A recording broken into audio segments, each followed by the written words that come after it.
అప్పట్లో అమ్మాయికి పెళ్లి కుదిరింది అంటే పెళ్లి కూతురికి మనము ఇంటి దగ్గరికి గాజులు వాళ్ళని పిలిపించి గాజులు అయితే వేపిస్తాం కదండి. ఆ సాంప్రదాయం ఏది ఆంధ్రాలో అయితే మారలేదండి, అలాగే ఉంది.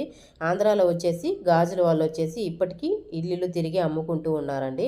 పండగ సీజన్ దగ్గర పడింది అంటే వాళ్ళే ఇంటికి వచ్చి మనకి నచ్చిన గాజులు అయితే అమ్ముతున్నారండి.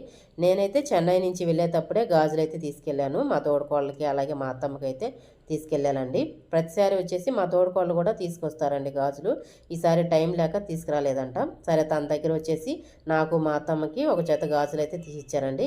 మా అత్తమ్మ కూడా తీసుకోండి అని చెప్పేసి తీసిస్తారండి గాజులు. ప్రతిసారి తను సంక్రాంతి పండగకి ఈవిడ వస్తుంది కదా, తన దగ్గరే గాజులు అయితే తీసిస్తుందండి. తన దగ్గర గాజులు, అలాగే కవరింగ్ గాజులు, నల్లబొస్సుల దండ ఇవన్నీ కొంచెం క్వాలిటీగా ఉన్నాయండి. సరే నల్లబొస్సుల దండ వచ్చేసి కొంచెం తక్కువ చేసి ఇమ్మని అడుగుతున్నాను అండి. తక్కువ చేసి ఇస్తే నేను మా తోడుకోళ్ళు ఒక దండ తీసుకుందామని చెప్పి అనుకుంటున్నామండి. చాలా బాగా గాజులు వచ్చేసి క్వాలిటీగా అయితే బాగున్నాయండి. ఓకే ఫ్రెండ్స్, వీడియో కానీ నచ్చిందంటే ఒక లైక్ ఇచ్చుకుంటే నెక్స్ట్ వీడియో కలుద్దాం.